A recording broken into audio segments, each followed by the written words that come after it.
मित्रों नमस्कार, मैं हूं राकेश कुमार। आप देख रहे हैं मत अभिमत।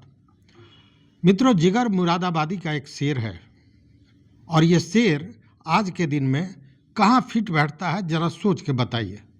शेर है कि ये इश्क नहीं आसान इतना तो समझ लीजिए, ये इश्क नहीं आसान इतना ही समझ लीजिए, एक आग का दरिया है और डूब के जाना है। यह आज के दिन में सबसे ज़्यादा मुफीद बैठ रहा है भूमि सर्वेक्षण और बेतिया राज को लेकर, चूँकि भूमि सर्वेक्षण जो सरकार करा रही है उसके पीछे एक बड़ा उद्देश्य यह भी है कि इसके द्वारा सरकारी भूमि को निकाला जा सके, उसको चिन्हित किया जा सके। और बेतिया राज की बात आप जानते हैं, 24,774 एकड़ के लगभग जमीन बेतिया राज का निकला है, जिसे बिहार सरकार ने एक अधिनियम के तहत अपने अधीन कर लिया है। इसमें 50% से ज़्यादा ऐसा ज़मीन है जो अतिक्रमण है। तो ये अतिक्रमण हटाना आसान है क्या?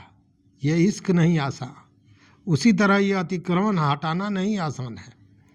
और यह वानगी, चूँकि जो समाज में घटनाएं होती हैं वह समाज के मनोवृत्ति का कहीं न कहीं आईना होता है, उसको बताने का एक जरिया होता है। और मैं ये इसलिए कह रहा हूँ कि इतना आसान नहीं है, क्योंकि कल आपने एक समाचार देखा होगा सिवान के महाराजगंज में, जहाँ महाराजगंज में जो सांसद हैं जनार्दन सिंह सिग्रीवाल और वहाँ के जिलाधिकारी मुकुल कुमार पर ग्रामीणों ने हमला कर दिया। ईंट पत्थर लाठी डंडे से हमला कर दिया। पुलिस को बड़ी सक्रियता से और बड़े जद्दोजहद के बाद दोनों लोगों को पुलिस सुरक्षित वहाँ से हटा सकी, लेकिन एक अप्रिय घटना घट सकती थी, या जो हुआ वह भी अप्रिय है।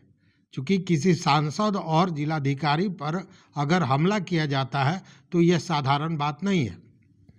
लेकिन यह क्यों हुआ, जरा इस बात को समझिए।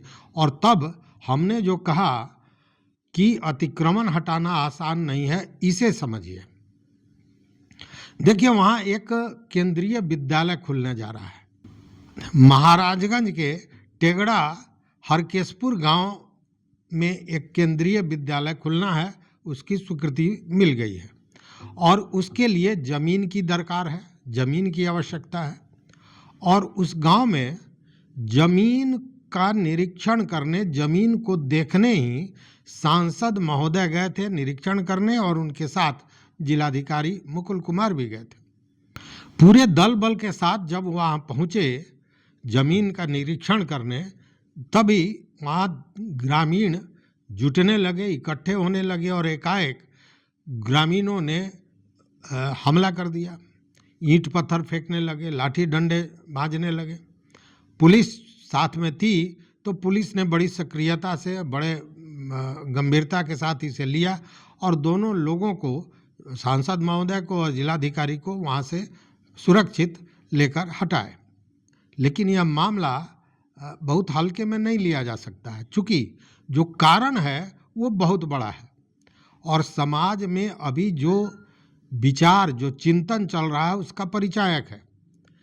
देखिए, वहाँ जो ज़मीन देखने गए थे ये लोग, वह ज़मीन किसी का लेना नहीं था। मतलब कि वह ज़मीन किसी रैयत से इनको खरीदना नहीं था, या भूअर्जन नहीं करना था, या दान नहीं लेना था। ये वहाँ गए थे, सरकारी गैरमजरूआ ज़मीन वहाँ पे उपलब्ध है उसका निरीक्षण करने।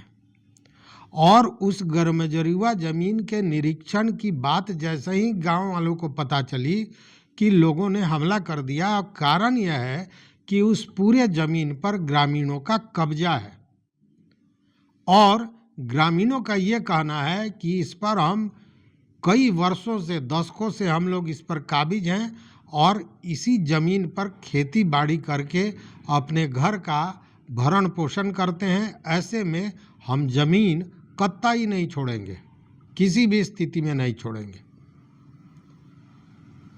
मतलब जमीन उनकी आजीविका का एकमात्र सहारा है और ऐसे में ग्रामीण उसे छोड़ने के लिए किसी भी स्थिति में तैयार नहीं है। खैर, घटना ये बुरी है और यह सोच भी बुरी है कि अगर जमीन सरकारी है या किसी अन्य की है तो उस पर जबरन कब्जा तो नहीं किया जा सकता है। सरकार की अपनी बाध्यताएं हैं, सरकार के कुछ नियम कानून हैं, उसके तहत सरकार उसे दे सकती है या यह सरकार के ऊपर डिपेंड करता है कि वहाँ कौन लोग हैं, उनको बास्कित की ज़मीन है कि नहीं, खेती की ज़मीन है, यह तो बाद की बात है। लेकिन प्रतिकार का यह तरीका सही नहीं है। लेकिन मैं इस तरीका, वहाँ जो घटना हुआ उस पर नहीं कह रहा हूँ, मैं आने वाले समय को आईना दिखा रहा हूँ कि आने वाले समय में क्या होगा जब सर्वेक्षण के बाद हजारों एकड़ जमीन सरकार की निकलेगी और बेतिया राज्य के जो 24,774 के लगभग या 744 एकड़ जो जमीन है उसका क्या होगा, क्योंकि उसमें भी आधे से ज़्यादा अतिक्रमित है और उस पर भवन बने हुए हैं, घर बने हुए हैं, झोपड़े बने हुए हैं, बहुत लोग खेती करते हैं, बहुत लोग व्यवसाय करते हैं, तो क्या वहाँ प्रतिकार नहीं होगा? निश्चित रूप से होगा और इसकी सुगबुगाहट शुरू भी हो गई है।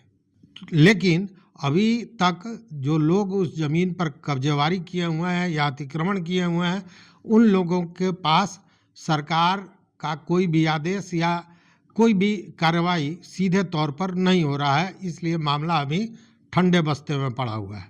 जिस दिन अतिक्रमण हटाने की बात होगी उस दिन निश्चित रूप से इसी तरह की स्थितियां देखने को मिलेंगी और बड़े मात्रा में, बड़ी संख्या में ये चीज़ें कहीं ना कहीं समाज को उद्वेलित करेंगी।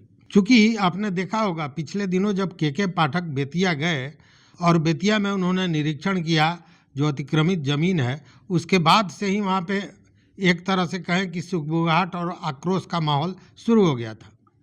अभी बेतिया रानी महल में जितने भी कार्यालय हैं, अभी सरकारी कार्यालय जो भी चल रहे हैं, उसको हटाने का निर्देश दिया है उन्होंने। हालांकि वो सरकारी दफ्तर हैं या कार्यालय हैं जो कोर्ट ऑफ वार्ड्स या यूं कहें कि सरकार के ही सहमति से उसमें काम कर रहे थे। हालांकि उनको हटाने का जो निर्देश गया है कि 15 दिन में वो कार्यालय हटा लें, उसके पीछे रिनोवेशन का मामला है। चूँकि वो रानी महल जो है उसको फिर नए सिरे से उसकी मरम्मती होनी है, उसका सौंदर्यीकरण होना है।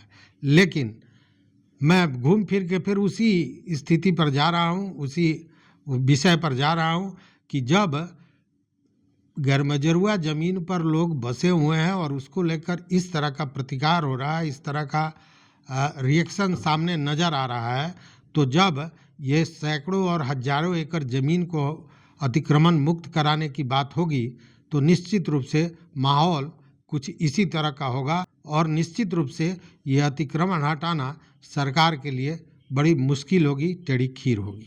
तो इस वीडियो में बस इतना ही। देखते रहिए मत अभिमत। और मित्रों, मैंने जो अभी बातें कही, जरा उस पर अपना राय, अपना विचार जरूर दीजिए कि क्या उसका प्रतिकार होगा या नहीं होगा। देखते रहिए मत अभिमत। चैनल पर नए हो सब्सक्राइब कीजिए, लाइक कीजिए, दोस्तों के साथ शेयर कीजिए और अपना विचार जरूर दीजिए। बहुत बहुत धन्यवाद। कोटिशः आभार।